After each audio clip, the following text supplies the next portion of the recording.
Buenas noches a todos y bienvenidos a esta actividad conjunta del Instituto de Doctrina Social de la Iglesia de la Pontificia Universidad Católica de Puerto Rico y del Observatorio de Sociedad, Gobernanza y Políticas Públicas. Esta actividad lleva como título Política Pública sobre Cambio Climático y el Monopolio de la Energía Eléctrica. Tenemos tres distinguidos conferenciantes o ponentes en la noche de hoy. Tenemos el ingeniero Carl Axel Soderberg, tenemos al doctor Cecilio Ortiz García y tenemos a la doctora Marla Pérez Lugo. Saludos a todos. Y buenas noches. Saludos a todos y a todas. Buenas noches. Para comenzar con la actividad voy a presentar, ¿verdad? A los tres conferenciantes los vamos a presentar de una sola vez y luego entonces el ingeniero Soderberg va a tener 30 minutos y de luego los compañeros Ortiz y Marla pues van a tener también 15 minutos cada uno para hacer sus presentaciones. El ingeniero Carl Axel Soderberg tiene 50 años de experiencia en el campo de la protección ambiental. Laboró por 16 años en la Junta de Calidad Ambiental de Puerto Rico, sí que es una figura conocida por todos, donde dirigió por 8 años el programa de control de contaminación de aguas y ocupó la vicepresidencia de la agencia por 4 años. Luego de otras actividades laborales pasó a dirigir la División del Caribe de la Agencia de Protección Ambiental de los Estados Unidos, EPA. Luego de 24 años en esa agencia se retiró y al presente se dedica a la consultoría ambiental. Es además director ejecutivo del capítulo de Puerto Rico de la Asociación Interamericana de Ingeniería Sanitaria y Ciencias del Ambiente, miembro de la Junta de Gobierno de la Corporación del Estuario de la Bahía de San Juan y miembro del Comité de Expertos y Asesores sobre el Cambio Climático de Puerto Rico. El ingeniero Soderberg ha ofrecido conferencias magistrales en 18 países de América Latina y el Caribe, y además escribe una columna mensual sobre temas ambientales y de salud pública en el periódico El Nuevo Día y otra columna mensual en el mismo periódico sobre el cambio del impacto climático en Puerto Rico. Nos acompaña también esta noche la doctora Marla Pérez Lugo. Marla es socióloga con un grado doctoral en Ambiente y Desastres de la Universidad de Rutgers en Nueva Jersey. Es profesora del Departamento de Sociología y el Programa de Estudios sobre Desastres de la Universidad de Texas del Río Grande Valley. Anteriormente fue profesora de Sociología Ambiental en la Universidad de Puerto Rico, recinto de Mayagüez, por 19 años. Sus áreas de investigación son la gobernanza de infraestructura crítica, la justicia ambiental y de desastres. Desde el impacto del huracán María también ha incursionado en las áreas de manejo del conocimiento y el rol de las universidades en aumentar la resiliencia comunitaria. Es autora de varias publicaciones reconocidas, incluyendo en revistas profesionales arbitradas y capítulos de libros. Junto al doctor Cecilio Ortiz, aquí presente, ha desarrollado varias iniciativas de reconocimiento nacional como el Instituto Nacional de Energía Isleña de la Universidad de Puerto Rico. Mi nombre es Marla Pérez Lugo y los estoy hablando desde Texas, pero mi corazón está en Puerto Rico. Y mi área de especialidad pues es precisamente la política energética de Puerto Rico y el manejo de la infraestructura crítica en Puerto Rico. He trabajado con agua, pero más bien con energía. Y Cecilio y yo, ahí fue que se quedó Hernán. Hemos trabajado varias iniciativas juntos, incluyendo 5 hijos maravillosos, así que es un placer compartir el podio con el compañero aquí. Pues cuando a nosotros se nos hizo el acercamiento para participar de este conversatorio, se nos pidió que habláramos sobre 2 cosas principales: la política pública sobre el cambio climático y el monopolio de energía eléctrica. Entonces, cuando uno piensa en energía eléctrica, o sea, voy a empezar por ahí, ¿no? Por energía eléctrica, pues usualmente lo que le viene a la mente a uno son placas solares, cables, transformadores, plantas de generación. Sin embargo, cuando hablamos de política pública energética en Puerto Rico, tenemos que ir mucho más allá de eso. Y pude hacer una lista, ¿no? de todas estas características que hacen de nuestro sistema eléctrico uno pues altamente vulnerable, difícil de manejar y sobre todo pues que nos ha llevado a la coyuntura histórica donde estamos. Empezando por una política de desarrollo económico basado en la industrialización por invitación, porque el sistema eléctrico de Puerto Rico está desarrollado para suplir las necesidades de la industria, que son diferentes a las necesidades de los clientes residenciales, en términos de confiabilidad y reliability, ¿no? del sistema, en términos de la concentración de generación, etcétera. La generación está sumamente concentrada y eso trae también un sistema de transmisión y distribución bien complicado y pues vulnerable a los efectos de eventos atmosféricos como vimos en el huracán María. Nuestro sistema está plagado de injusticias ambientales, tiene una gobernanza sumamente exclusiva, está capturado totalmente por los dos partidos políticos principales. Todo esto hay que entenderlo dentro del contexto colonial de Puerto Rico y para colmo, ¿no? En términos culturales tenemos una confusión conceptual bien grande entre lo que es energía verde, energía renovable y energía sostenible, ¿no? que hay que trabajar. Y por último, no tenemos una visión de país todavía y entonces perdemos de vista que los sistemas eléctricos no tienen valor en sí mismos, sino que el valor de los sistemas eléctricos radica en la provisión de servicios. Por lo tanto, el sistema eléctrico no es importante, sino es los servicios que brinda. Así que, ¿verdad? Cuando hablamos de política pública energética, me parece que todos estos puntos hay que tomarlos en consideración. Les traje unos ejemplos aquí para ilustrarle por qué esa lista tan amplia de factores, ¿no? Este es el sistema eléctrico de Puerto Rico. Si ustedes ven los círculos abajo en el sur de la isla, son las plantas de generación, pero el consumo está arriba en el norte de la isla grande, que es el área metropolitana estadística consolidada de San Juan. Y entonces eso hace que como la generación está bien apartada del consumo, pues que tengamos que tirar unas líneas de transmisión sobre terreno bien escarpado. Y entonces, ¿verdad? Quise enseñarles esta fotografía porque estas son las líneas de transmisión o estos son los postes por donde pasan esas líneas de transmisión. O sea que en el momento en que la Autoridad de Energía Eléctrica, sí. Perdóname.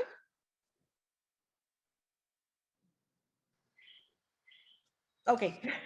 Cuando digo, ¿no? que el sistema es sumamente vulnerable, es porque cuando la Autoridad de Energía Eléctrica tiró por primera vez esas líneas por esas montañas, utilizando helicópteros y todo eso, eso fue una maravilla de la ingeniería. Sin embargo, eso representa unos puntos de vulnerabilidad muy grandes y susceptibilidad al impacto de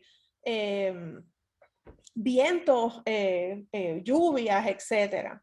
En términos de las injusticias ambientales, cuando vemos el Toxic Release Inventory, vemos que las compañías más contaminantes, 4 de las 5 compañías más contaminantes son plantas de generación de energía eléctrica, AES siendo la más contaminante. Y entonces ahí pues puse la montaña de cenizas que son byproducts de la generación de electricidad y que están asociados a un montón de condiciones médicas, ¿no? En las comunidades circundantes como cáncer, asma, etcétera. También aun cuando utilizamos y estamos penetrando o estamos comenzando nuestra faena en términos de energías renovables, se hace de una forma bien concentrada también, utility scale, como le dicen. O sea que todavía seguimos conservando la necesidad del sistema de transmisión y distribución, lo que, ¿verdad? Nos evita que podamos aumentar la resiliencia de nuestras comunidades, no la resiliencia del sistema, la resiliencia de nuestras comunidades, que lo que se necesitaría entonces es de concentrar la generación y que estos paneles solares que hay aquí, en vez de estar en una finca solar, estén en los techos de las casas en donde se va a consumir la energía. La gobernanza exclusiva y la captura de los dos partidos políticos principales, pues aquí les puse para comparar una foto de 1953 versus una foto de 2018. Estas son las juntas de gobierno de la Autoridad de Energía Eléctrica. Y si ustedes se fijan, se ven exactamente iguales. Exactamente iguales. Todos son hombres, obviamente. Todos tienen el mismo rol en términos de desarrollo económico, etcétera. O sea que no hay perspectivas diferentes. Como por ejemplo, después del huracán María, que descubrimos todos estos muertos, ¿no? Por falta de electricidad, pues nosotros ya pudimos identificar que hay unas comunidades que son sumamente vulnerables y que deberían estar representados en los procesos de toma de decisiones. Sin embargo, no lo están. Seguimos escuchando las mismas voces sobre cómo está configurado nuestro sistema eléctrico. En el contexto colonial en donde nos encontramos, esto es bien importante también tomarlo en consideración, y no de una forma abstracta, sino de una forma bien concreta, porque vemos que nuestra vulnerabilidad y la vulnerabilidad del sistema eléctrico se ha venido construyendo a través del tiempo, desde el principio, desde el final de la sección 936 en el 2006, después la reestructuración de la deuda, después la bancarrota de la AEE, después promesa, después los huracanes, etcétera, etcétera. Y cuando venimos a ver la infraestructura tanto física como social, se va debilitando con cada golpe, que no necesariamente son golpes de eventos naturales, sino también son golpes económicos, son golpes políticos, etcétera. A la confusión conceptual a la que me refería, cuando venimos a definir los conceptos que en nuestras discusiones públicas utilizamos de manera intercambiable, ¿no? Yo creo que hay que tomar un tiempo y hay que pasar por un proceso de clarificación en donde podamos entender que la energía verde no es lo mismo que la energía renovable, no removable, como dice ahí, y que renovable no significa sostenible. O sea, cuando venimos a ver lo que es sostenibilidad, tiene un elemento muy crítico en términos de procesos, en términos de balancear las dimensiones económicas, ambientales y sociales a través de la participación en los procesos de toma de decisiones, la participación amplia e inclusiva. Y pues definitivamente es difícil hablar sobre la situación energética de Puerto Rico sin hacer referencia a la inseguridad energética que vive nuestro pueblo, en donde todos los días hay un apagón diferente, en donde la gente con necesidad de diálisis sigue teniendo unos issues dramáticos en términos de acceso a sistemas de salud, en donde los estudiantes universitarios pues, que están cogiendo clases online no tienen electricidad para coger sus clases y así sucesivamente. Aparte de eso, nos hace falta una visión de país, como mencioné anteriormente, y esto es un ejemplo de la multiplicidad de visiones que hay allá afuera sobre cómo debería ser Puerto Rico y cómo debería ser el sistema eléctrico. Aquí, después de María, se escribieron más de 13 planes de reconstrucción. desde perspectivas diferentes, partiendo de stakeholders diferentes, o sea que hasta que no haya un proceso de unificación y de conceptualización, visualización del Puerto Rico que nosotros queremos tener en el futuro, pues no podemos desarrollar la herramienta que es el sistema eléctrico que nos permita llegar a él.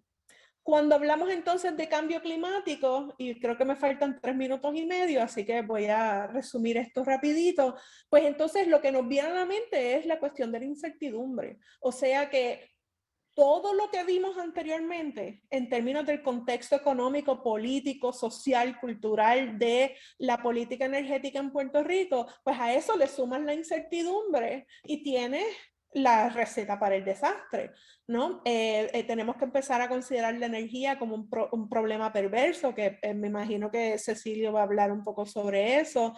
Tenemos que darle importancia al aspecto cultural, social de la energía, porque al fin y al cabo, ¿para qué tenemos energía si no es para garantizar un estándar de vida y bienestar para nuestras comunidades? Tenemos que hablar sobre el efecto cascada de los eventos naturales, la vulnerabilidad de nuestras comunidades que ha sido incrementada dramáticamente por las medidas de austeridad y por la desigualdad social. O sea, Puerto Rico está entre uno de los países de mayor desigualdad económica en el mundo. Y sobre todo tenemos que empezar a llamar la atención a lo que la literatura llama la ignorancia manufacturada, en donde se ignora a propósito la ciencia sobre el cambio climático, los efectos en el nivel del mar y la localización costera de las plantas de generación, los recursos humanos locales. Por ejemplo, esto es un mapa de Clinton Foundation, donde se localizan todos los proyectos de energía renovable que las fundaciones y las NGOs en Puerto Rico han estado promoviendo, ¿no? Ayudando a levantar desde el huracán María para acá. Si uno contrapone todos esos proyectos que son a nivel comunitario, a nivel pequeño, con el sistema de generación que en términos estatales y en términos federales se está invirtiendo mucho dinero para reconstruir, vemos que va a llegar un momento en que el sistema de abajo no se toca con el sistema de arriba, y ahí sí, como hay una falta de alineamiento entre los propósitos de ambos sistemas, pues ahí sí es donde vamos a tener un golpe y un conflicto grande. En términos de la ignorancia manufacturada y no darle importancia a los aspectos sociales, culturales de la energía, pues vemos que se han desarrollado unas narrativas bien problemáticas con respecto a nuestro sistema eléctrico. Y uno de los ejemplos que pongo aquí es cuando después de María, el exgobernador Ricardo Rosselló publica este artículo en The Nation diciéndole a los inversionistas: no se preocupen porque esto está chulería, porque ahora tenemos un blank canvas.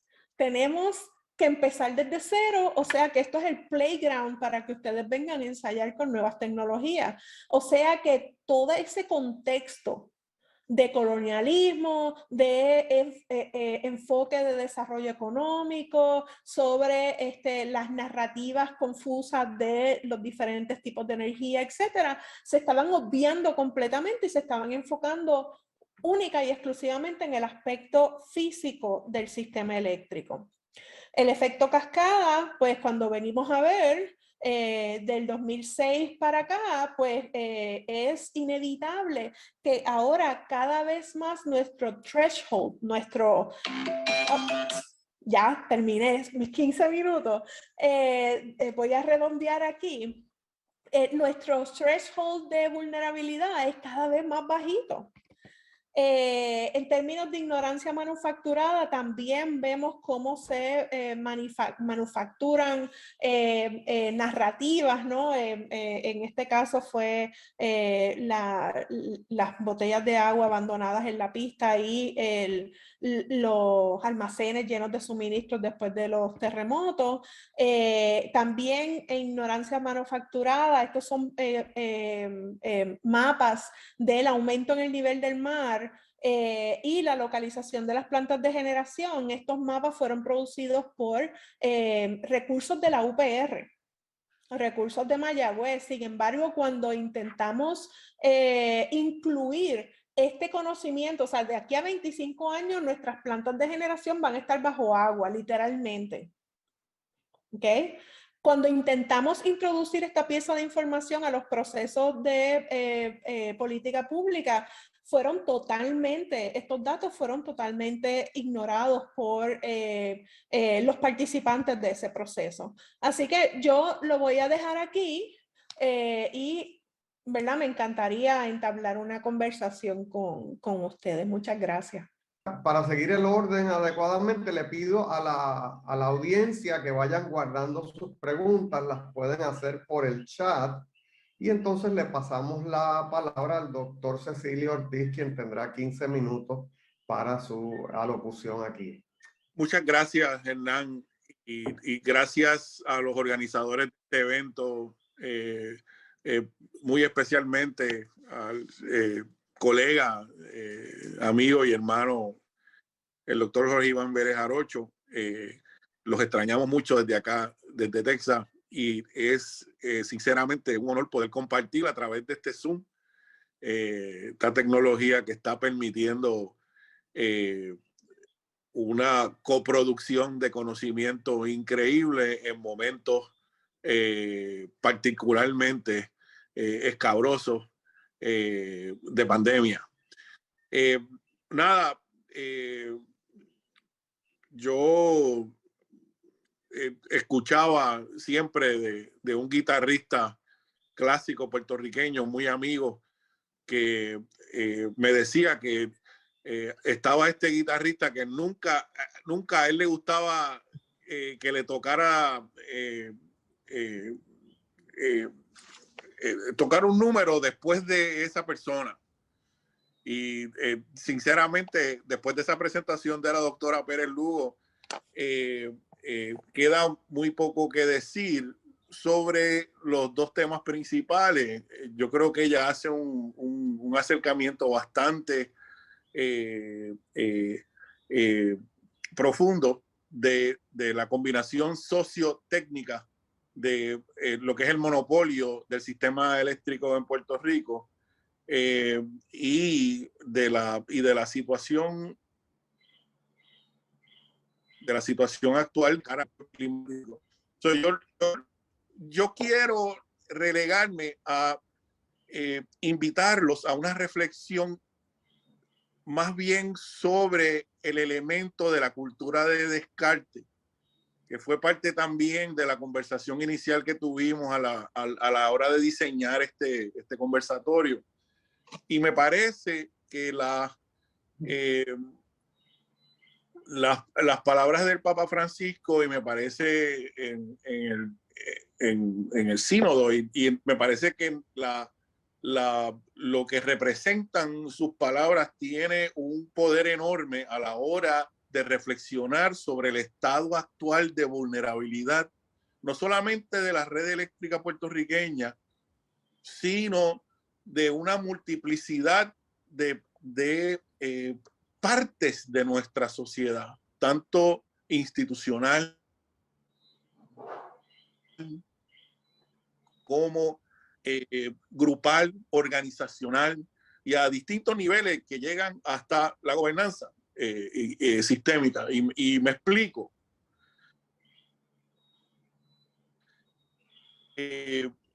Quisiera presentar y plantearles 5 descartes mortales en el sistema eléctrico puertorriqueño. En verdad, el cambio climático antropogénico, ¿no?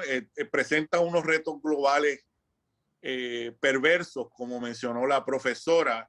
Al cambio climático se le conoce como un asunto perverso transfronterizo. O sea que no solamente es un asunto que en su complejidad sobrepasa la capacidad de ninguna disciplina o de ninguna expertise científico para lograr atajarla,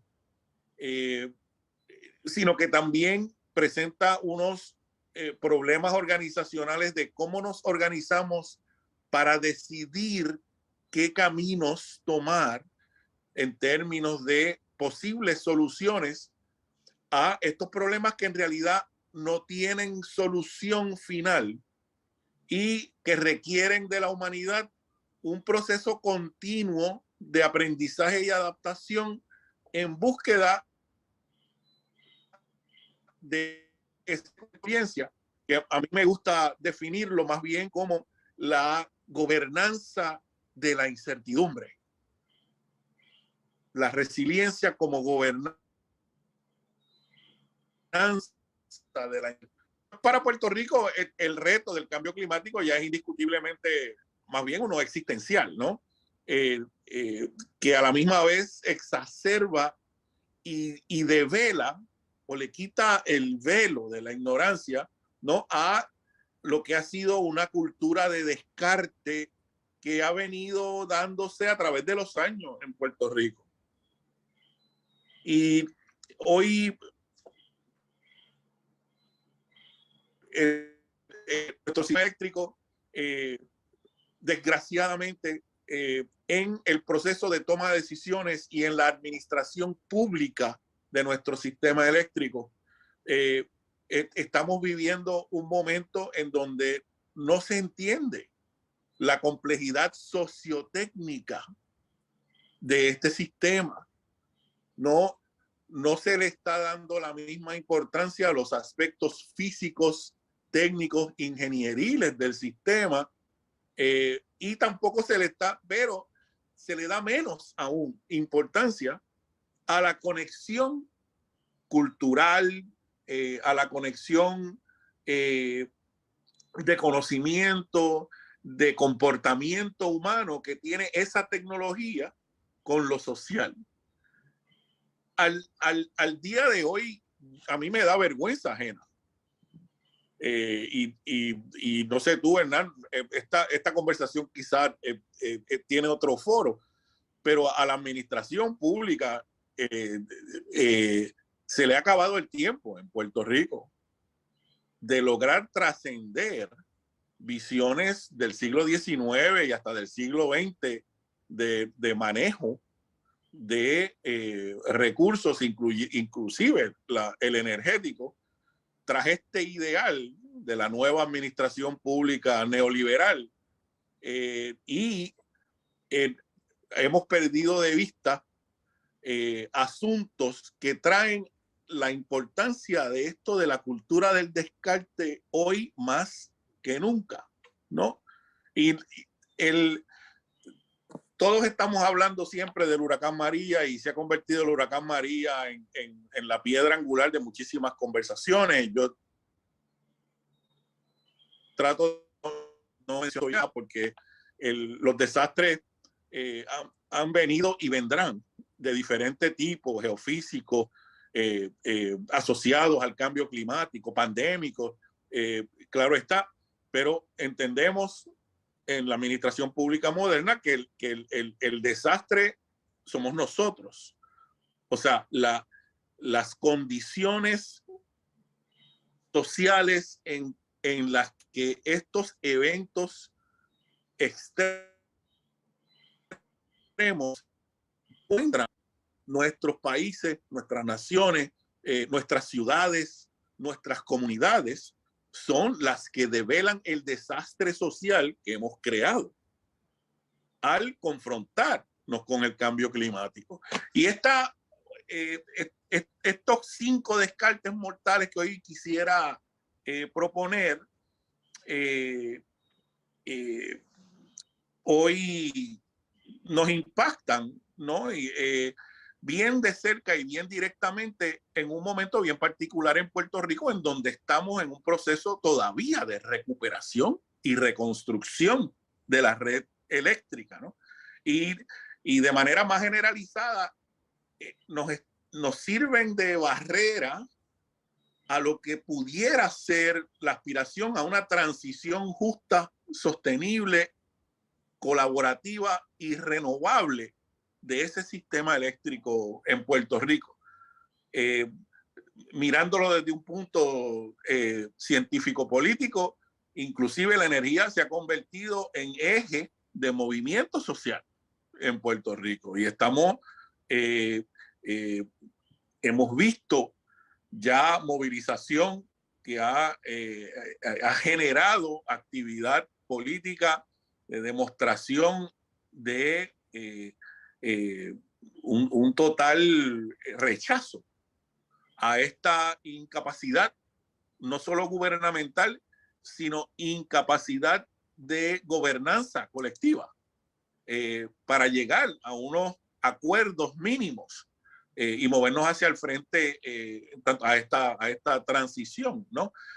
Esta semana entiendo que en Puerto Rico también se vislumbra una movilización, ahora con nombre y apellido, más enfocada en lo que veíamos venir, ¿no? La injerción de un proceso de privatización que, si bien es parte de una serie de herramientas en la administración pública que se han utilizado por tiempo, cuando estas herramientas se utilizan dentro del contexto del descarte y dentro del contexto de la desfiguración de las instituciones públicas, estos procesos de privatización tienden a ser ineficaces, ineficientes y cuestan vidas a la larga. Nada, de entrada les digo que el descarte de nuestras instituciones de gobierno y el descarte del rol que éstas juegan en la gobernanza energética del país es uno de los descartes mortales del actual monopolio energético. El descarte de múltiples perspectivas y el descarte de una participación activa de todos los sectores en Puerto Rico es un descarte mortal al sistema eléctrico puertorriqueño. Más aún, y como tercer descarte, el descarte del conocimiento científico y no científico local, generando lo que la profesora mencionó como ignorancia manufacturada, no por falta de conocimiento local, sino por la utilización de la manufactura de ignorancia como herramienta de poder para beneficiar unos sectores y no otros. Ese descarte de conocimiento local, me atrevo a decir que es el causante por un porcentaje muy alto del tiempo desmedido que se está tomando el proceso de recuperación y reconstrucción de la red eléctrica en el país, aún con Luma. El cuarto descarte es el descarte de la ciencia misma como base esencial para la toma de decisiones. Y es algo que estamos viendo también con la pandemia, en un mundo en donde se le está empezando a llamar a una ciencia postnormal, porque hay un reclamo y una confrontación abierta de sectores sociales a la veracidad científica de planteamientos que por años han sido parte de la toma de decisiones. Esa misma cultura del descarte siembra la semilla de la desconfianza en la ciencia misma. Y es algo que los científicos en todas las ramas científicas y las humanidades y las artes tenemos que reflexionar sobre esto. Y el último descarte que entiendo yo que es el que como país nos mantiene todavía en un estado de indignación, es el descarte a la dignidad y la vida humana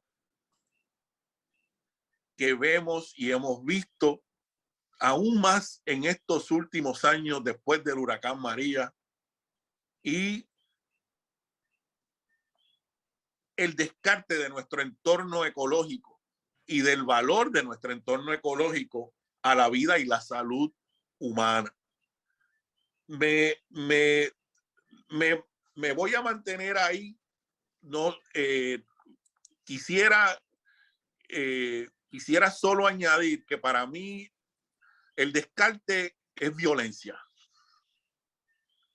Y los puertorriqueños hemos sido recipientes de una violencia lenta, como la llama el autor Robert Nixon. Una violencia que poco a poco y de diferentes maneras se viene efectuando sistemáticamente sobre el pueblo puertorriqueño y que está teniendo impacto inclusive en la vida humana a través de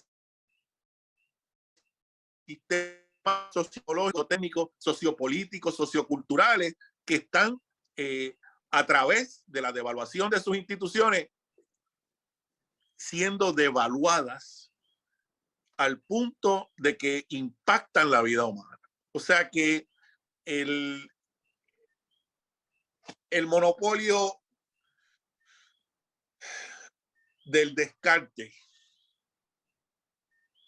es aún más insidioso que el monopolio del sistema eléctrico de Puerto Rico, pero van de la mano en tanto y en cuanto ambos tienen un poder enorme sobre la vida y el devenir de ciudadanos en Puerto Rico que, como nosotros, ejemplo, somos forzados a tomar decisiones que de un mes para otro quizá no teníamos en nuestro radar. Y ese movimiento, de la manera que se da, es violencia. Y te fuerza a hacer unos movimientos de salida que no te permiten alzar la voz en ciertos momentos y que en ciertos momentos te fuerzan a mostrar una lealtad fingida a unas instituciones que tú sabes que no están actuando acorde con el bienestar humano y el bienestar social.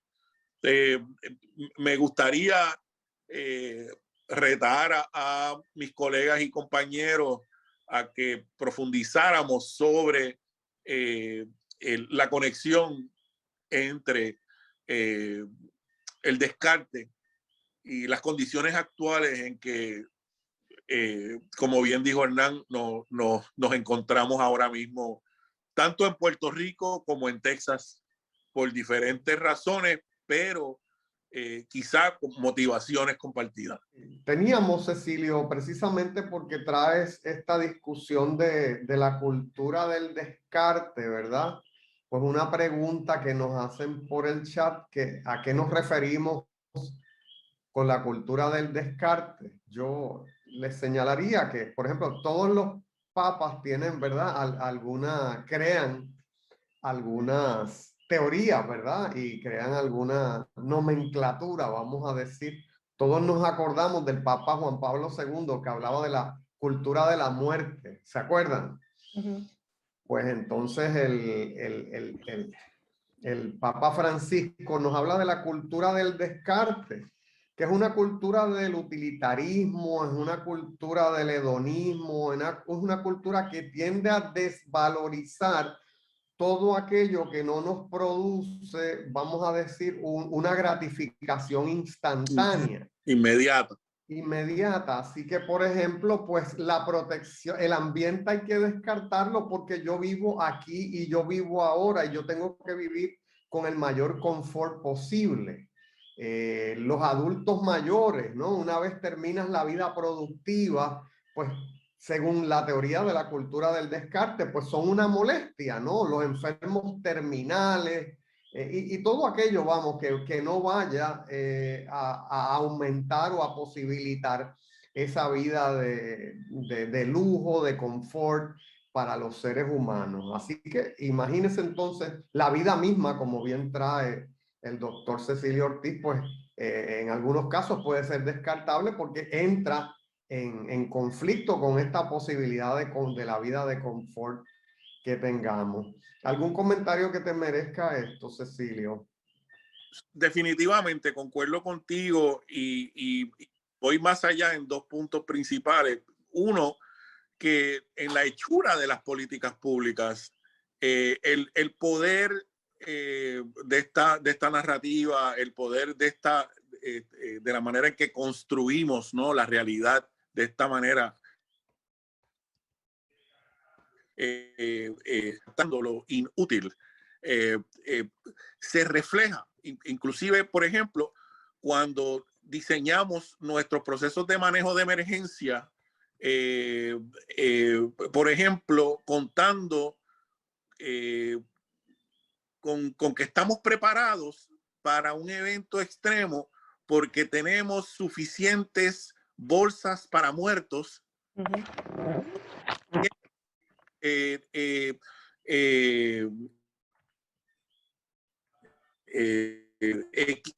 A bregar con los cadáveres, porque ya de antemano se descarta la vida, pero es sencillamente porque no cambiamos el lente y vemos que antes de que ese evento extremo llegue, ya nosotros conocemos de vulnerabilidades sociales, económicas, de género, edad, y es entonces que la valoración ex ante para la hechura de políticas públicas acaba siendo basada en una cultura de descarte. O sea, que inclusive las políticas de manejo de emergencia caen en esa dolama. Segundo, sabemos hoy que el descarte nos liquida como sociedad porque no permite que perspectivas necesarias entren en la creación de conocimiento necesario para lidiar con la complejidad, como ya dije, de asuntos como el cambio climático. Cuando yo te digo, por ejemplo, que hace falta más de 1, 2, 3 disciplinas para poder meterle mano a un asunto perverso, lo que te estoy diciendo es que cuando tú, por ejemplo, a priori determinas que hay unas disciplinas que son más importantes que otras, cuando diseñas procesos de resolución de problemas, tú estás de hecho descartando conocimiento para poner otro en un pedestal. Eso es mortal en el siglo XXI para trabajar estos problemas y se nos hace difícil a veces dentro de nuestras divisiones disciplinarias entender que se puede estar errando, inclusive al darle prioridad de política educativa, por ejemplo, a disciplinas STEM sobre las humanidades, las artes y otras disciplinas que sabemos hoy que tienen un rol importantísimo que jugar a la hora de confrontar estos eventos. Es sumamente profundo el planteamiento que haces, Hernán. No, te entiendo perfectamente. Fíjate, en términos de las disciplinas, Cecilio, realmente, pues como uno está dentro de la vorágine, ¿verdad? De la disciplina, no lo había visto así, pero ciertamente, por otro lado, esa es una de las funciones de actividades como esta, Aquí yo puedo distinguir profesores de ciencias naturales, profesores de ciencias sociales, personas de las humanidades, bibliotecarios, porque eso es lo que buscamos con este modelo de la gobernanza, ¿verdad? Incluir a distintos segmentos sociales cuyos saberes son tan o igualmente importantes o a veces más importantes que los que le hemos dado prioridad. Tengo a la profesora doctora Pérez Lugo con la mano levantada. Disculpa, es que me di cuenta de que hablé de todo menos del monopolio. Y esto pues no se puede dejar pasar, Claro. porque nosotros hemos desarrollado esta narrativa bien negativa sobre lo que es un monopolio. Y no sé, los invito a reflexionar sobre cómo hay una distinción bien grande entre lo que son los intereses públicos y lo que son los intereses privados. El interés público es la provisión de un servicio, pero el interés privado es el de generar profit, es generar ganancia. Entonces, la electrificación, por ejemplo, la electrificación de todo Puerto Rico no era profitable para la empresa privada. Así que en un momento dado, después de Operación Manos a la Obra, en donde se decide que se va a sacar a Puerto Rico de la pobreza y que para eso hay que electrificar toda la isla y todo el mundo en los rincones más recónditos del archipiélago tenía que usar una nevera, un osterizer, etcétera, etcétera, pues entonces la única forma en que se podía lograr eso era a través de que el gobierno agarrara ese mandato, creara un monopolio, una corporación pública y entonces invirtiera los recursos del Estado en lograr ese objetivo. ¿Qué pasa? Cuando tú tienes un monopolio privado, entonces son otros 20 pesos, porque no estás buscando proveer el servicio, sino estás buscando generar ganancia. Entonces ahí es donde se genera un problema grave en donde tú realmente lo que estás valorando es el mercado cautivo, ¿verdad? Que tienes. En el caso de Puerto Rico, con esta narrativa negativa hacia lo que es un monopolio, pues se empezó a empujar el discurso de la privatización, sin cuestionar realmente si la privatización era la forma apropiada de manejar un recurso común. Porque ya sabemos que hay recursos comunes que no se pueden manejar desde la perspectiva privada porque como no dejan ganancia, pues entonces no hay incentivo para la empresa privada agarrar con eso. El mismo Carl sabe, ¿no? La reglamentación ambiental, la salud del medio ambiente, el aire limpio, el agua limpia, son fallas del mercado. Exacto, son bienes comunes y a ningún ente privado le conviene meterse en ese negocio porque no hay forma de excluir del uso de ese recurso. Y la ganancia se logra excluyendo gente para entonces crear un precio. Descartando. Exacto. O sea que hay que tener cuidado cuando entonces uno utiliza la palabra monopolio de manera negativa o de manera despectiva, porque hay veces que esa es la única forma de garantizar cierto estándar de vida across the board y aumentar la calidad de vida de los sectores más desventajados. Claro, sí, lo entendemos. Es interesante porque en Puerto Rico la producción de energía eléctrica pues pasa recordemos, de la empresa privada a una nacionalización, ¿verdad? Por lo que después se va a conocer como la Autoridad de Energía Eléctrica. Y de ahí entonces estamos viendo esta privatización parcial, ¿verdad? Pero se tiene como un bien común, un bien social necesario para la vida y necesario para el desarrollo social y económico del país.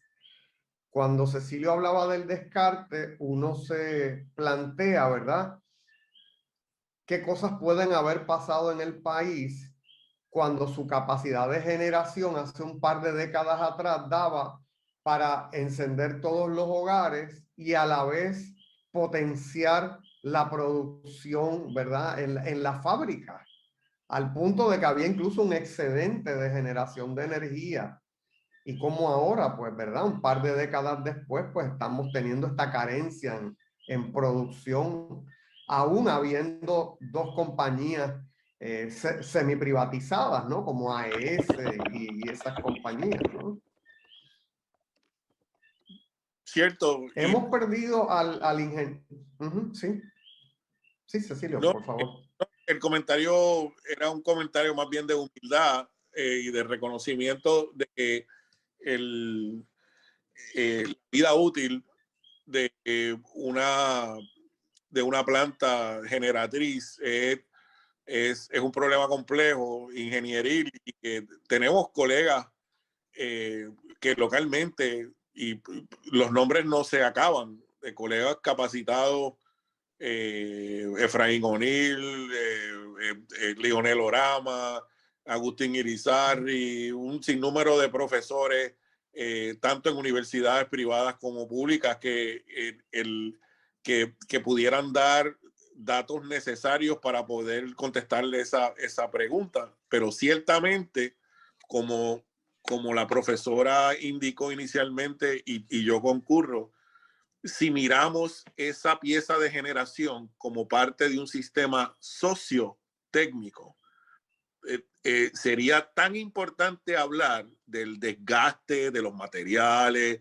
de la fricción, el peso del tiempo sobre la depreciación de ese activo, y sus componentes fiscales y sus componentes de contabilidad y económicos, pero también en tomar decisiones como utilizar dineros que supuestamente iban para mejoras a esa planta y utilizarlos como, en año de elecciones, un subsidio artificial para mantener el precio del kilovatio hora bajo.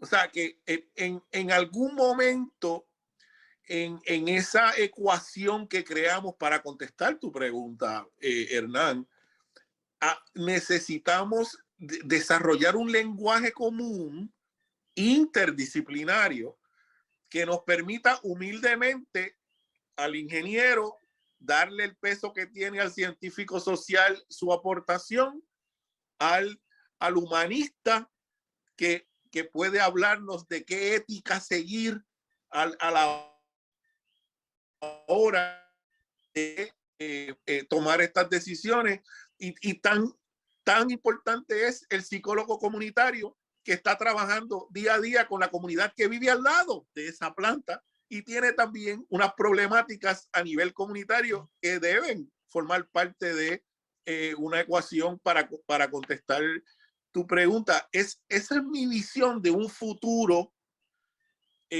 un futuro de convergencia transfronteriza. O sea, que logramos cruzar las diferentes fronteras sectoriales, científicas, disciplinarias, sociales, a la hora de la toma de decisiones y la gobernanza subir de calidad. Cuando la profesora te enseña la foto de que no ha habido cambio en términos de muchas de las variables más importantes de diversidad en el recurso humano. No hay diferencia entre la Junta en los 1940 y en el 2017.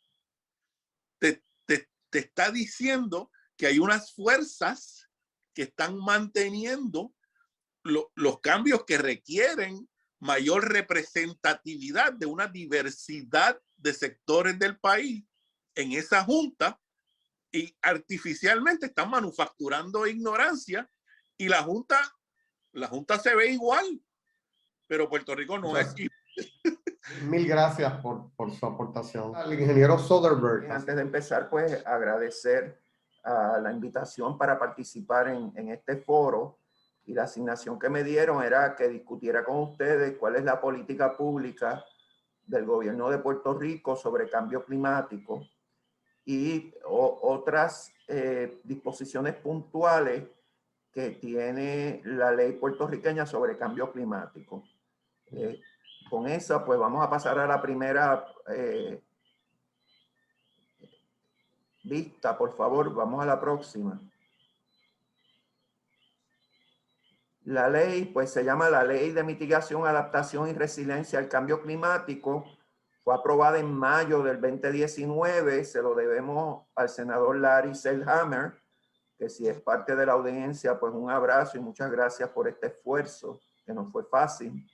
Entró en vigor el 1 de julio del 2019, pero el Comité de Expertos y Asesores no entró en funciones hasta enero de 2020 y no recibimos presupuesto hasta julio de este año. Esta ley establece la política pública de cambio climático sobre Puerto Rico, que en la próxima laminilla está en un profundo compromiso impostergable de implementar un sistema energético con bajo uso de petróleo y erradicación de la generación a base de carbón, promover sistemas de energía renovable y o alternativas más eficientes, mejorar la eficiencia energética, reducir las emisiones de gases de efecto de invernadero resultantes de la agricultura, ganadería y el cambio de uso de suelo, como es la deforestación, promover la electrificación de los vehículos de motor, mejorar la planificación urbana y promover la restauración de los ecosistemas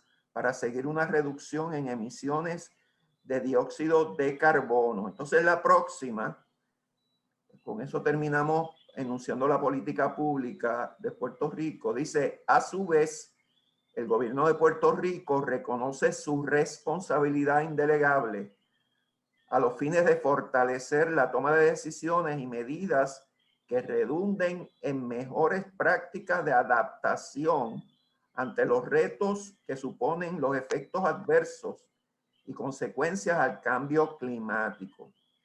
Entonces, fíjense que la cantidad de texto que se le dedica a la energía es, como yo diría, 2/3 partes o más, y solo se le dedica a la adaptación 3 oraciones.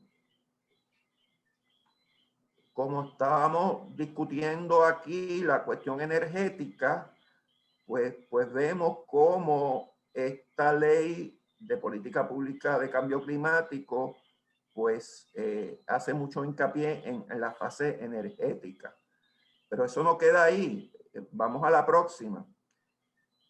En los propósitos recalca que se debe promover una transición hacia una economía, ¿verdad?, competitiva, sustentable, de bajas emisiones de carbono, con un sistema energético descentralizado, que Marla y Cecilia hablaron sobre esto, con energías renovables, no dice ahí fósiles, encaminadas a disminuir sustancialmente la dependencia de combustibles fósiles para el 2035. Ya establece una fecha ahí y vemos en la próxima cómo hay unas directrices bastante taxativas y con unos números inambiguos, como por ejemplo que es necesario rebajar la demanda de electricidad por 1% anual por 10 años, cosa que para el 2030 se haya bajado la demanda en un 10%. La próxima, vemos, y esto es clave, cómo la ley exige la transformación con fechas específicas y pide, por ejemplo, que para el 2022, el año que viene, 20% de la generación sea por renovables o alternas, 2025 un 40%, 2040 un 60% y ya para el 2050 un 100%. Así que esto va como digo yo, se enuncia la política pública, que es en términos generales, y esto va más al grano, con fechas específicas. La próxima. También, y es bien importante traerlo a colación, que la ley es bien específica, que AES tiene que cerrar para diciembre de 2027 y no se van a permitir generación de electricidad por ningún lado que sea a base de carbón. La próxima.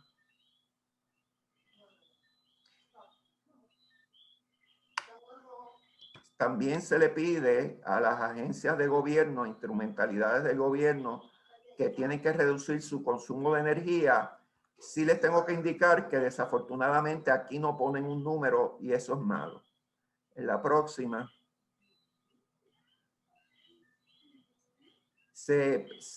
Esta ley establece que es obligatorio en toda nueva construcción a partir de la aprobación de esta ley, o sea, desde el 2019, que toda vivienda unifamiliar tiene que tener un calentador solar. No pueden haber el otro tipo de calentador de agua. La próxima. Y también se requiere que para toda nueva reconstrucción o rehabilitación de casas se exija sistemas eficientes de energía. La próxima. También se pide el uso, y esto desafortunadamente está dirigido al gobierno nada más, y cuando digo gobierno incluye los municipios, la compra de carros híbridos o eléctricos, y ya para el 2028 toda la flota tiene que ser híbrida o eléctrica. Pero aquí tengo que indicarle que para que esto tenga un efecto sobre la reducción de gases de efecto de invernadero, es bien importante la transformación de la generación de electricidad. Porque para darle un ejemplo, si nos quedamos como estamos hoy en día, que el 96% de la generación es por fósiles, y aunque tengamos toda la flota de Puerto Rico, incluyendo la privada eléctrica, lo que estamos haciendo es transfiriendo la emisión de los gases de invernadero de los mofles de los carros a las chimeneas de la AEE y las privadas. Así que es bien importante que se ocurra esa transformación. La próxima. En el plan que se requiere que se desarrolle, fíjense que el primer asunto es energía, pero no es solamente energía, hay varias otras cosas que creo que Cecilio aludió a ella, que es necesario atender, y claro, se puede expandir a lo que ustedes ven en pantalla aquí, pero por ley, esos son los asuntos que no se pueden dejar afuera. La próxima.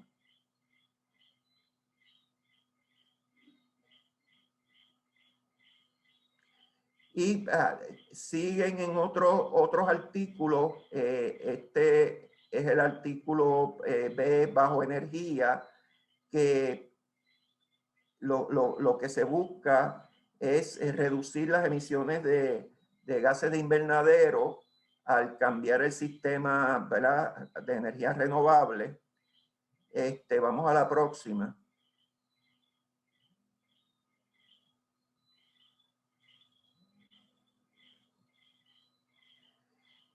Interesante aquí que hay que diseñar una tarifa que penalice la sobreutilización de energía.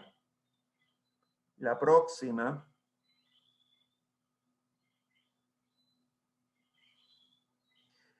También que hay que darle una prioridad para la ubicación de estos sistemas renovables, como son las placas solares, a sitios que ya se estén utilizando, que no vayamos a quizás impactar los terrenos agrícolas con paneles solares, y entonces nos estamos disparando en el pie. En la próxima.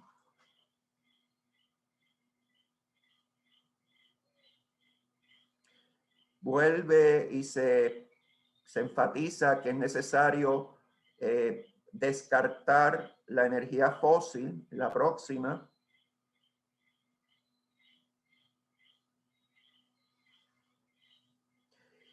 Y aquí vamos también a algo que se aludió anteriormente por Cecilio y Marla, que se tiene que promover el autoconsumo de energía, o sea, tener las placas solares en nuestras casas y tener la participación de las comunidades locales y distribución local de la electricidad, lo que se llaman las mini redes.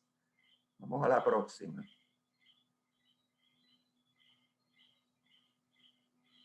Y volvemos en que se quiere tener energía distribuida, no como la tenemos hoy en día, que es un solo sistema de distribución, y eso pues le da más resiliencia al sistema y nuevas opciones, inclusive hasta redes cerradas. La próxima.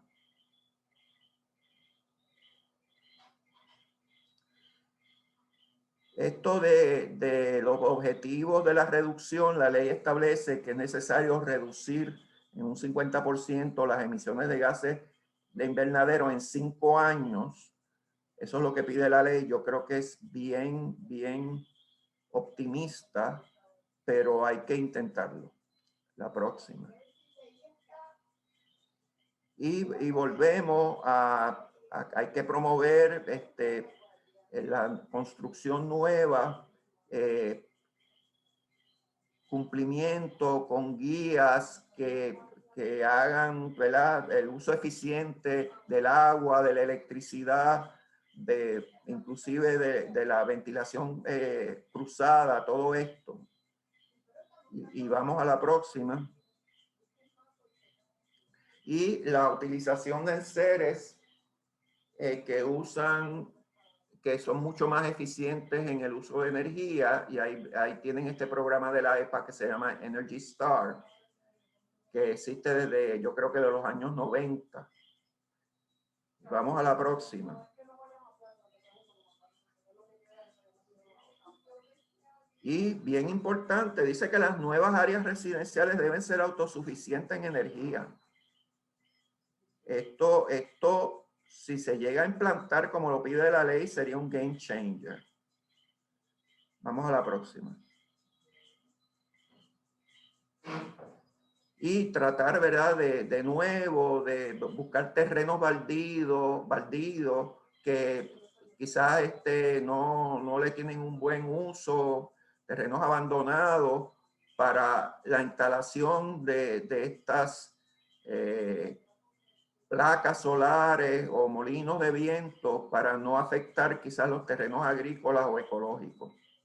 Vamos a la próxima.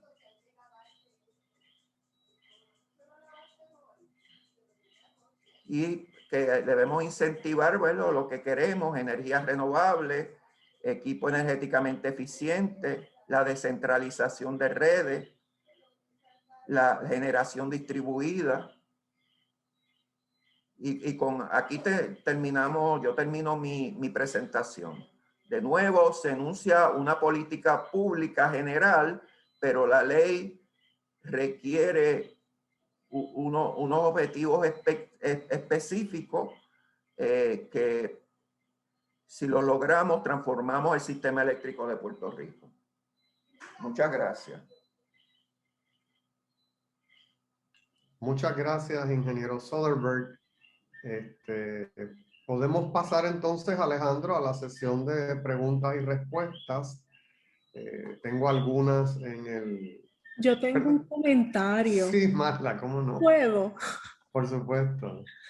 Yo le agradezco al compañero que nos haya explicado tan bien esta ley, ¿no? Porque realmente llegar a ese nivel de especificidad es bien importante. Sin embargo, entiendo que el papel aguanta todo lo que le pongan. Y como ejemplo, tenemos una ley de desarrollo sostenible desde el 2004. Y esa ley lee como un poema, o sea, lee precioso. Sin embargo, todas las presiones de las cuales hemos estado hablando aquí, presiones políticas, económicas, etcétera. Por ejemplo, la reducción de consumo eléctrico se ve bien bonito, pero cuando la compañía que distribuye electricidad genera ingresos por la venta de electricidad, a esa compañía le conviene seguir aumentando la venta de electricidad, no disminuirla. ¿Qué pasa? Yo no voy a coger a Cecilio de punto, ¿verdad? Porque, pues no. Pero yo sé que todos ustedes han escuchado de alguien que lo mandan a lavar la ropa, a hacer el laundry, y no lo hacen bien, dañan la ropa, juntan ropa roja con ropa blanca y sale rosa, tú sabes, y entonces después dice, no, no, no, es que tú lo haces mejor que yo, mejoraslo tú porque tú lo haces mejor que yo. Eso se llama incapacidad estratégica. Pues nuestro gobierno ha desarrollado incapacidad estratégica de una forma espectacular. Y se canta incapaz cuando no le conviene la implementación o el assessment de lo que, ¿verdad? Llamamos política pública, que realmente no es política pública, es la ley, porque la política pública envuelve todo un ciclo, ¿no? Que incluye si es implementable, si no es implementable, el assessment de su implementación, etcétera, etcétera. Mira qué mala, Marla Méndez dice que te tire al medio, papá.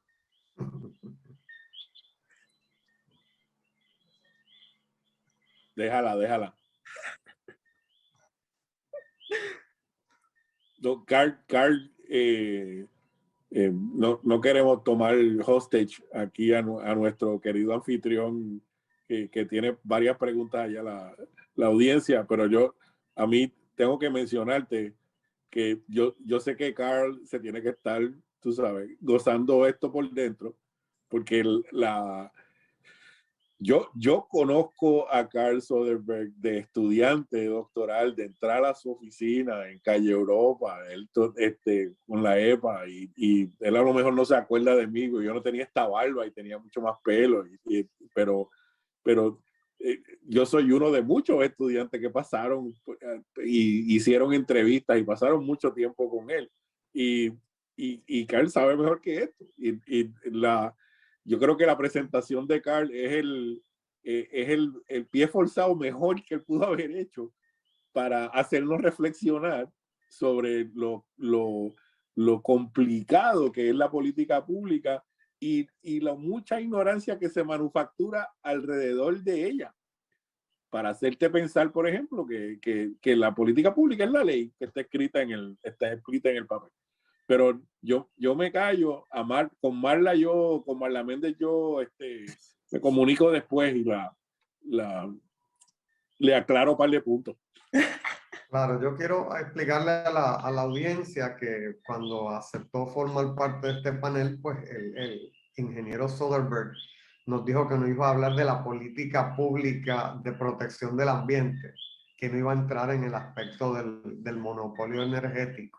Ajá. Así que pues entonces eso es un área que todos vamos a tocar. Tengo una pregunta aquí de José Martí.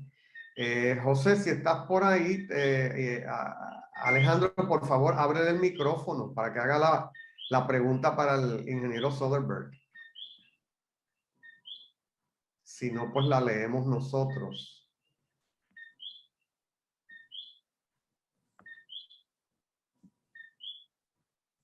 ¿Está por ahí, Alejandro? La leemos. Saludos al ingeniero Martí.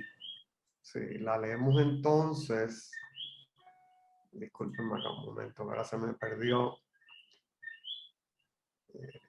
Tengo varias. ¿Dónde Marla? Sí, déjame. Que ahora se me perdió acá. Sí, José Martí dice, pregunta para el ingeniero Soderberg. ¿Hay personas conocedoras que creen que el plazo para la transición a renovables que provee la ley es muy corto? Un poco entonces el ingeniero que nos elabore sobre eso, si es tan amable. Bueno, Lo que pasa es que esta transformación tiene que haber ocurrido hace tiempo ya.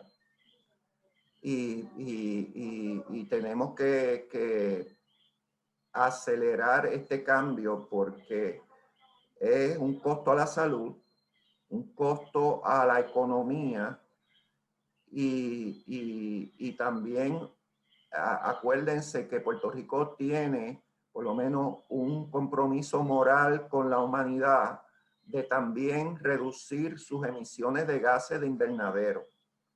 Y aunque digan que en términos generales el porciento que nosotros aportamos es muy poco, pero sea el porciento que tengamos, tenemos que, al igual que el resto del mundo, rebajar, por lo menos llegar a unas emisiones netas cero para el 2050. Y eso no se puede lograr si no nos transformamos a renovables. Así que esto hay que hacerlo ahora en un plan expedito, porque nosotros mismos no lo buscamos por no tomar acción antes, por el cartel del petróleo y ahora el cartel del gas natural. Pero ahora hay que hacerlo y es algo que le conviene al pueblo de Puerto Rico. Gracias. Sí, Cecilio. Totalmente de acuerdo con el ingeniero en términos de incentivos y desincentivos para movilizar el comportamiento humano del consumidor energético en Puerto Rico. Pues desde el punto de vista del análisis de política pública y las ciencias de política pública, la calidad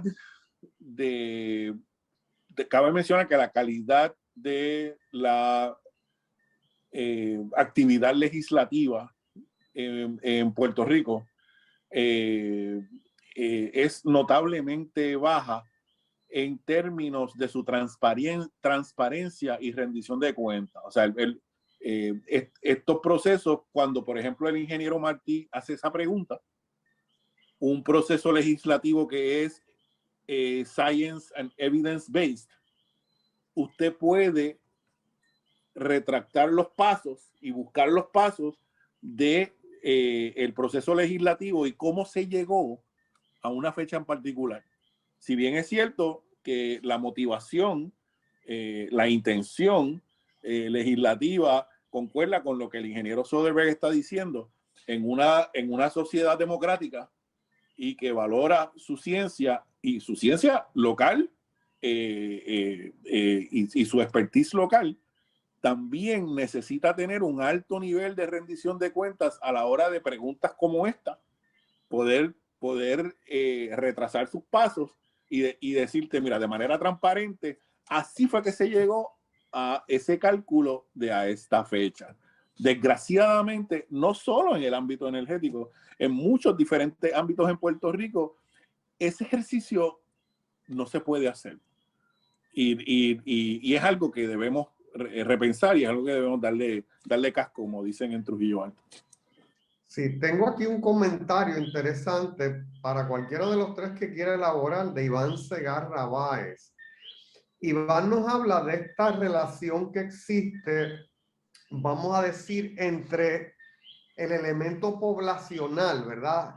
Vamos a decir la demografía, la emigración, la inmigración y lo que tiene que ver con la producción de energía, ¿verdad? Por un lado, pues hay unos aumentos pautados por AEE, Luma, que tienen que ver con que se le garantice cierto número de kilovatios hora y de energía gastada, pero por otro lado somos menos cada día.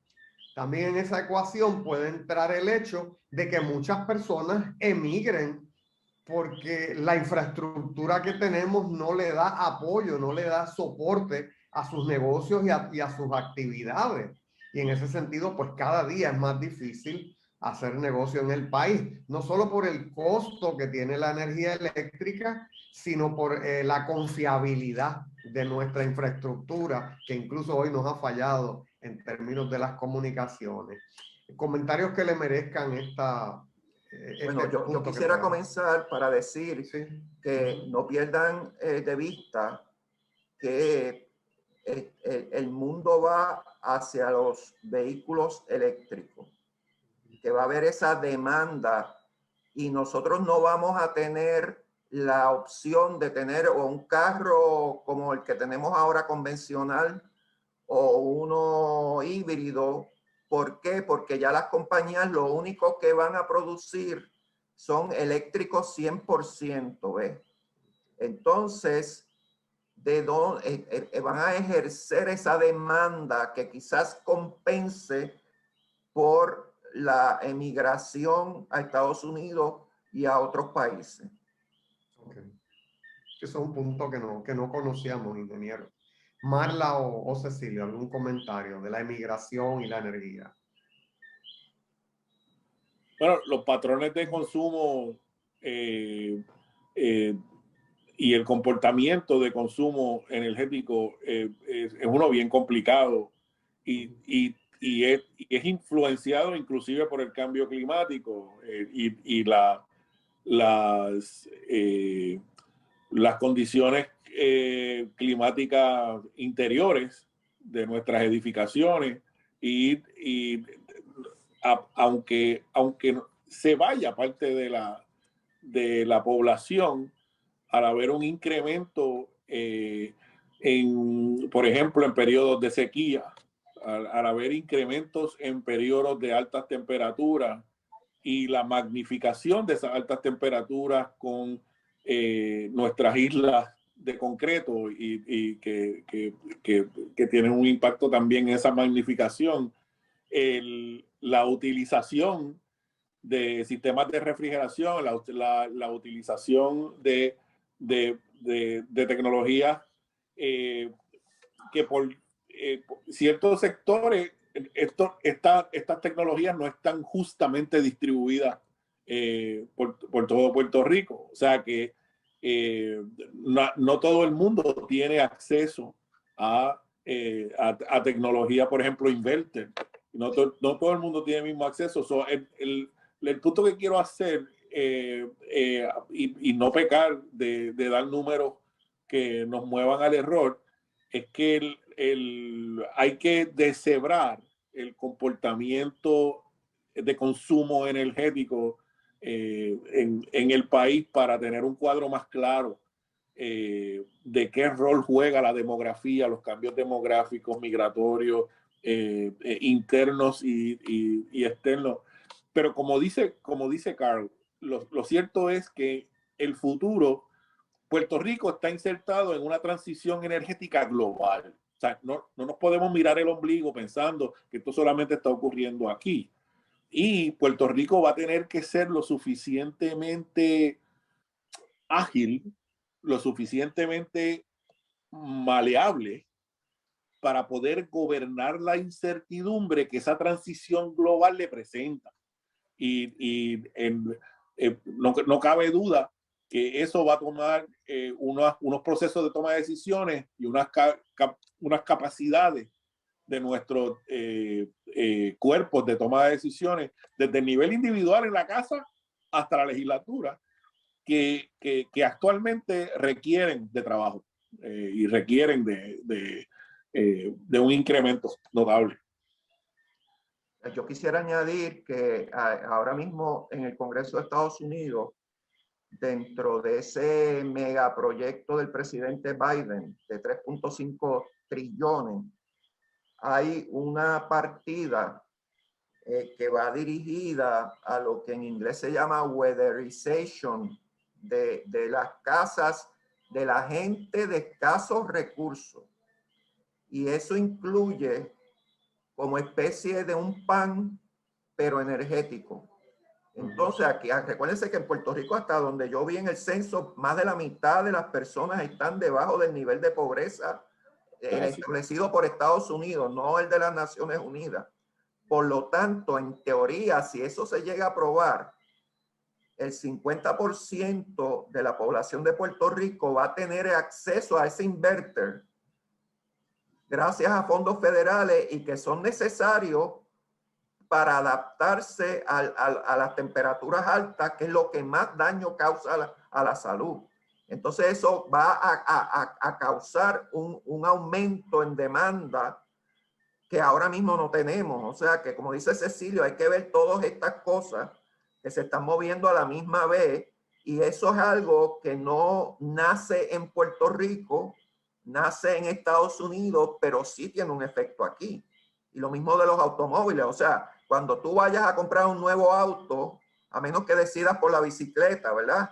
Ser bien ambientalista, pues o lo compras eléctrico o no compras carro. O sea, irrespectivo que tú creas en el carro eléctrico o no, esa es la única opción que vas a tener.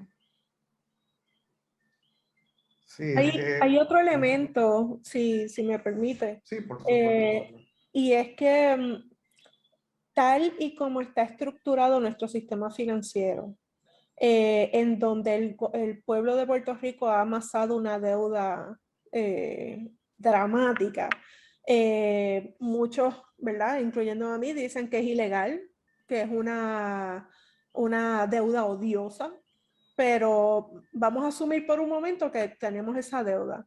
Mucha de esa deuda fue precisamente para crear el sistema energético que tenemos ahora. ¿Qué pasa? Esa deuda no desaparece, se tiene que dividir entre todos los miembros de la sociedad puertorriqueña que consuman o no consuman electricidad. Va a ser para todo el mundo. ¿Qué pasa? Cuanta más personas se vayan de Puerto Rico, esa cantidad se divide entre menos gente. O sea que el mantener el sistema eléctrico va a requerir una aportación mayor de cada individuo que permanece en Puerto Rico. Eso tiene un impacto directo en la pobreza de las personas que viven en la isla. Y si consideramos que la gente de edad productiva es la que se está yendo y se están quedando los ancianos, personas enfermas, y que cada vez más hay una brecha más y más y más grande entre los que tienen y los que no tienen, pues el futuro se ve como que bien problemático. Viene bastante descarte por ahí. Tenemos un comentario del profesor Jaime Darío Vélez, el doctor Vélez, que es de nuestro programa de administración pública, Cecilio. Nos menciona que no perdamos de vista el rol de la política partidista más que de la administración pública, ¿verdad? En la situación actual de la Autoridad de Energía Eléctrica. Por otro lado, nos gustaría, Alejandro, que abrieras el micrófono del profesor Javier Carrasquillo, quien tiene una pregunta. Buenas noches, ¿me escuchan? Sí, le escuchamos, profesor. Hola, buenas noches y gracias a los panelistas, ¿verdad? A los conferenciantes que nos ilustran, ¿verdad? En este tema. Yo tengo tal vez un comentario y a la misma vez una pregunta. Y la doctora Pérez Lugo estaba cerca de ese tema, ¿verdad? Que quería que tocaran. Es que si creen que es incompatible el querer incentivar el uso de fuentes ¿verdad? De energía renovable y con la creación de impuestos para esta misma fuente. O sea, por un lado la incentivamos, pero por otro lado le imponemos gravámenes, ¿verdad? La gravamos y le hacemos más difícil el acceso. Y como pregunta, ¿verdad? Asociada, ¿cómo ven la crisis económica y los objetivos de esta política pública que pues, la doctora Pérez Lugo estaba ya mencionando? Gracias por su pregunta, doctor. Bueno, definitivamente imponer taxes en una actividad económica no es fomentarla, no es promoverla. Pero no hay que llegar tan lejos, no hay que llegar al nivel de imponer taxes sobre eso, con no apoyar económicamente estas iniciativas de energía renovable, tal y como ya apoyamos las iniciativas de energía no renovable. Ya es suficiente como para que se perciba la renovable como mucho más cara y mucho más imposible que la energía que se genera con petróleo. O sea, nuestro consumo de energía con petróleo está subsidiado por todos lados. Enormemente. Enormemente. O sea, desde la generación de la tecnología, la invención de la tecnología, que ha sido subsidiada por la Fundación Nacional de la Ciencia y por otras entidades que entonces después se comercializan por parte de entidades privadas, etcétera, etcétera. La construcción de carreteras la paga el pueblo. La construcción de semáforos la paga el pueblo, y así la construcción de plantas generadoras ahora mismo nosotros la estamos pagando en Puerto Rico. O sea que, y ahora cuando veamos, ¿no?, cómo Luma se desempeña manejando un sistema que no le pertenece, porque vamos a ser bien claros, el sistema eléctrico de Puerto Rico le pertenece a los puertorriqueños. La Autoridad de Energía Eléctrica era un albacea de la infraestructura pública. Sin embargo, en algún momento eso se perdió y la Autoridad de Energía Eléctrica empezó a traquetear con sus activos como si fueran en efecto sus activos. Que no sé si me explico, pero con no darle el subsidio que se le dan a tecnologías alternativas ya es suficiente para matarla. ¿Algún comentario de los demás compañeros que vamos a ir cerrando ya? Yo creo que volviendo al colega de la Escuela de Administración Pública en la Católica, que llama nuestra atención la injerción del partidismo y el clientelismo político partidista en esta conversación, absolutamente de acuerdo. Y de hecho es una de las maneras en que ocurre lo que la profesora acaba de escribir. Esa desvalorización del bien colectivo que nos viene, si nos remontamos a ese discurso de Luis Muñoz Marín cuando se funda la Escuela Graduada de Administración Pública en Río Piedras, en donde abiertamente dice que el pueblo de Puerto Rico en ese momento vivía en una gran confusión. Yo diría que todavía hoy vive esa gran confusión, en donde el gobierno es el partido y el partido es el gobierno. Y esa lectura seminal para nuestros estudiantes, esa primera clase de seminario de administración pública, que es tan iluminante, todavía juega un rol importante a la hora de entender lo que pasa dentro de nuestras burocracias públicas, inclusive no solamente energéticas, sino en otras áreas. Pero esa conexión entre el partido y el gobierno, también vemos que trasciende Puerto Rico y está empezando a tomar pie en otras sociedades, inclusive la norteamericana, en momentos en donde este populismo acérrimo está creando unos comportamientos partidistas que nos tienen al borde de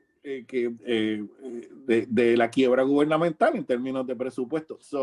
Es importante el comentario que hace el profesor y a veces uno no lo menciona porque ya no lo ha mencionado tanto porque no quiere repetir, pero es muy cierto.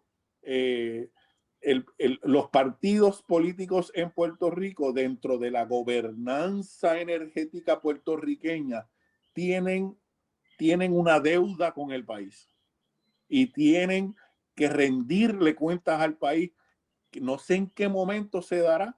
Inclusive al Congreso se le está haciendo ahora mismo difícil y está caminándole alrededor al problema del elefante blanco que todos vemos en el cuarto, que es la intromisión partidista. O sea que este problema colonial partidista va para largo y le agradezco al profesor que haya hecho ese comentario. Gracias. ¿Algunas palabras de cierre, ingeniero Soderberg? Bueno, que en la cuestión del cambio climático, yo lo veo como que ya un huracán salió de África. Sabemos que va a atravesar Puerto Rico. Y lo único que que nosotros podemos hacer realmente es adaptarnos, porque aunque con una varita mágica reduzcamos no a una emisión neta cero, sino absolutamente cero de gases de invernadero en Puerto Rico, realmente no van a hacer ningún efecto sobre los impactos que el cambio climático va a tener sobre Puerto Rico. Y yo diría que si tenemos que gastar dinero, que gastemos dinero en la adaptación, porque es inevitable. Y algo que, ¿verdad?, sugiero para otro foro, es el impacto del cambio climático sobre el agua, porque por lo general el pueblo lo asocia con los huracanes y con la erosión costera, pero no tiene conciencia de que, por lo menos en el caso de las Antillas y Puerto Rico, estamos en el Caribe, nos va a pegar bien fuerte con el agua. Y yo le digo a la gente que antes que el agua de mar llegue a la plaza de recreo de Río Piedras, nos vamos a morir de sed. Y eso es una realidad. Así que si el gobierno no toma las medidas que tiene que tomar, la naturaleza se va a encargar de set the record straight. Bueno, quiero agradecer profundamente la generosidad de todos ustedes, Marla, Cecilio, ingeniero Soderberg, por darnos su tiempo y su conocimiento en esta noche de hoy. A todos los asistentes, pues gracias por su presencia y nos seguiremos viendo en las actividades tanto del Instituto de Doctrina Social de la Iglesia como del Observatorio de Sociedad, Gobernanza y Políticas Públicas de la Pontificia Universidad Católica. Muy buenas noches a todos. Buenas noches. Buenas noches.